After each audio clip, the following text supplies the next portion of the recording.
want to mess with somebody that got nothing to lose. Somebody that got nothing to lose is a dangerous individual. This is a video recording, voice record while driving, so I apologize for any frequencies that may be off. I'm going to do the best I can to speak as clear as possible for anyone who comes across this video to understand exactly on everything I'm saying word for word, okay?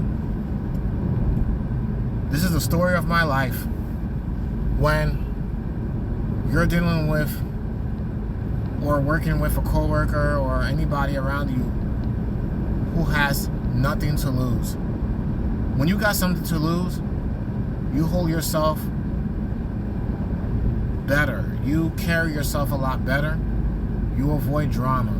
And you're more smart about it at the exact same time. Because you have something to lose. You have a lot to lose. The top 3 things that people who have something to lose should worry about.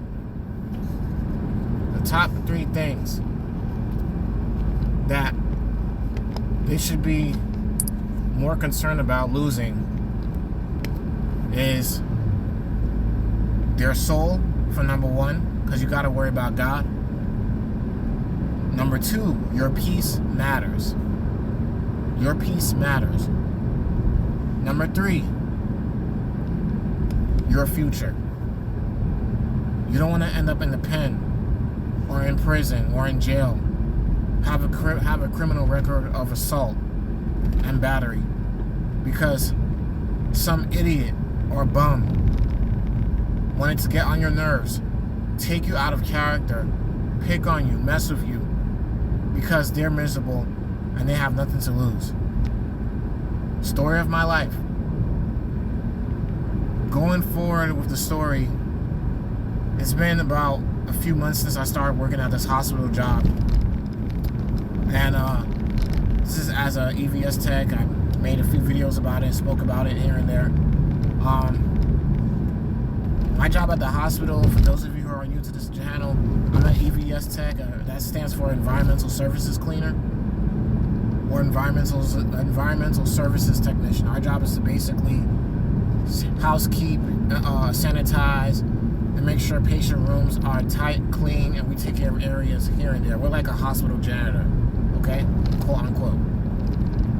So, 3 weeks in, 2 weeks in, while I'm working at the hospital, right, at this job, there was one day I didn't bring any food in. I was very hungry. I was like, I wonder how the cafeteria food tastes. You know, I heard a lot of good stories about it. I was just really curious. And it could be a hit and miss. So I went in there. I was polite. Asked one of the managers that works there what they're serving. She told me and let me know. I respectfully went to the man who's in charge of like putting the food together, okay, behind the counter. He works in the kitchen staff. I'm just gonna call him Tyrone, okay, aka Pookie and Ray Ray. I don't know the man, but I could just tell from the way he dresses and presents himself, I could tell what he was all about. Now, I understand it's wrong in some instances and in certain cases where you're not supposed to judge a book by its cover, but in this case, you can't help to. And he fits the full stereotype of why a lot of black people and black men in particular is not going very far in life, and a lot of them being emotional, acting on emotions like a female. So, going forward, I was like, hey, good afternoon. Tyrone didn't answer. Tyrone is looking down, acting like he's busy. And I was like, okay. So I told him what I wanted. Because, you know, the food kitchen is still open. I don't see what the problem was. And it's then I realized, like, he had a problem with me. And I've already had bad encounters and horrible experiences with hood dudes in general. I do not do well in my personality with how I carry myself as a black man. A lot of encounters that I've had with hood dudes, some were bullies. They called me corny, lame, the educated lame, nerd, geek. Called me the P word, punk. All because I'm not about that life. All because I don't act like them. It's ignorant. You could be confident as a man, as a black man. I know how to fight, but carry yourself with class as well and respect. It's just all about class and respect.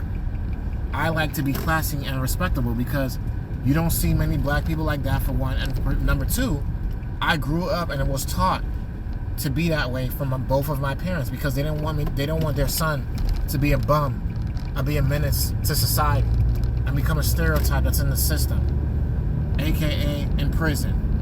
So going forward with the story, I'm like, okay, I told him what I wanted to order. He still looked down. He didn't even look at me. He did not acknowledge me.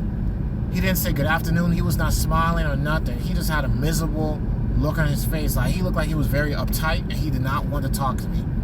He just gave me the food and he said nothing. He didn't say, here you go, sir. I hope you enjoy your meal. It was just pure silence. So from then on out, I was like, okay, he obviously seemed like he has a problem with me. I brought this to one of my coworkers' attention, but I did not mention the person's name. And one of my coworkers was like, yo, there's just some people you just gotta ignore and leave them alone. But that's what I was doing. Next month, the few months go by, same man is walking around the cafeteria, cleaning the tables up. He comes at me again. And this time, it's because he's saying, oh, it's closed. The cafeteria is closed, you have to leave. He said it nice at first, but it's like, he said it with such a straight tone of voice, like he was just like, didn't want nothing to do with me. He didn't even want me there. And I remembered there was a few cases where he's cool with certain dudes at the hospital because apparently they're also a hood. They can relate to him. So why didn't he kick them out? And I put two and two together. Because I'm not a hood dude. I'm not Pookie or Ray Ray. I can't relate to you. If I'm not about that life, I'm not a hood dude. I'm not the standard stereotype of how America wants a black man to be. Somehow, some way, in their corrupted mind, I'm seen as inferior or beneath them, or a punk. I already know. I'm not stupid. I already had experiences with hood dudes all the time. The ignorant ones, at least, because some that I worked with, I was real cool with. They didn't judge me. But it's just the ones that I've had a lot of bad cases with, they did. Based off their body language, their actions, and how the way they moved, how the way they talk to me, how the way they act.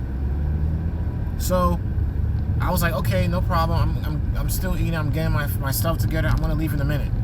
He comes back again, like a minute or two later, 5 minutes later. Oh, yo, you can't stay here. We're closing. You gotta go. And it's his attitude. But I'm thinking in my head, like, yo, I could have stood up to him and be like, you want me to go, but you have allowed other people to stay, and you didn't say nothing to them. You're cool with this person and that person, but with me, how come you have a problem with me? What did I do to you? And I was like, it's not even worth it. And a few days ago, not too long ago, he finally spoke to me. I'm walking in the cafeteria, minding my business. I looked at him, and he looked at me. I gave him a straight look, the same way he gave me a look. And he was like, yo, what's up? I was like, okay, hey, what's up? I was just being cordial. I answered. My body language is turned to the side because I don't want to talk to him. Because of how the way he acted towards me. And I'm sorry, I don't have the time for drama.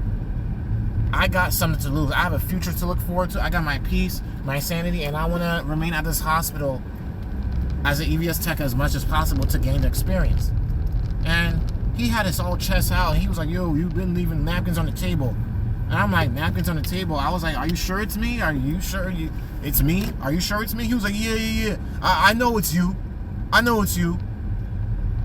been watching you. I pay very close attention. Like I'm trying to call him stupid or dumb.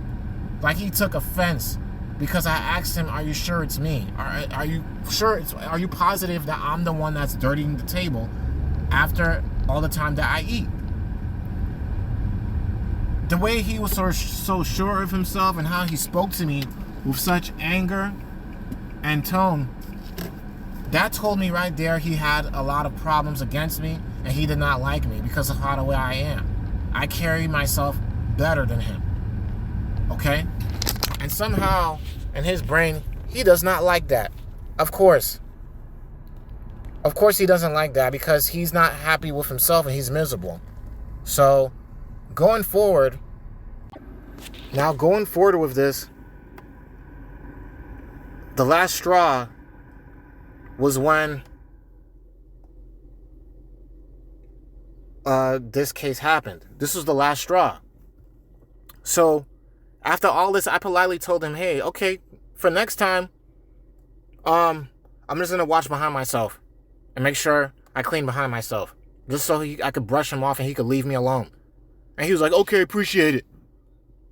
His whole tone, demeanor, the way he acted, his approach, he was very confrontational. He was very aggressive, and it really rubbed me the wrong way. And I was like, you know what? This is the last time I'm gonna come in this cafeteria. I felt uncomfortable. I didn't want to be there, and I have a lot to lose. I'm like thinking about my future. I could have told him this. Yo, I'm a grown man. Why are you picking on me? Why every time you coming at me? Why are you coming at me like that? You have a problem? I could have answered him like that. Because I'm a grown man. In the end of the day, I'm grown. I pay my own bills. I got my own car. I got my own place. Why are you coming at me like that? I got a lot to lose. He could have took me out of character, and I kept my feelings to myself. He didn't apologize. He didn't say nothing. He walks around like he's a menace to society. Grown behind man. I would not be surprised if he said that, "Oh, I spent time in prison." Because a lot of the times, 60 to 70, 80% of black men are in prisons. They come from broken homes, fatherless homes. They were in gangs. They killed somebody, murdered somebody. They did a whole bunch of crazy stuff to get themselves behind bars. Long story short, fellas, ladies, you do not want to mess with somebody that has nothing to lose. You got a lot to lose. It's not worth your soul. It's not worth your peace. It's not worth your future. They're going to take you out of character, back away from them, and keep it pushing, and leave them be. Leave them alone. God is going to handle them. My wife even said it. He's going to meet the right one day, and he could end up losing his life or losing his job and won't be there any longer. So she told me from now on, why don't you just eat in the car whenever you have lunch? Just eat in the car. You don't got to worry about him. Because the more I'm around him and the more I go to that cafeteria, especially if I just want to get something to eat, which I have every right to, is going to somehow piss him off. I dress better. I dress like I have class. I carry myself differently, and it just pisses him off. This is why I can't get along with a lot of hood dudes, Pookies and Ray Rays in general, because I can't relate to them, and because their mindset is very corrupted. Just like my video about my neighbor. Same exact scenario, same exact case. Don't mess with anybody who has nothing to lose. And if you got a lot to lose. Casual Talk here. Peace out. Let me know what you think.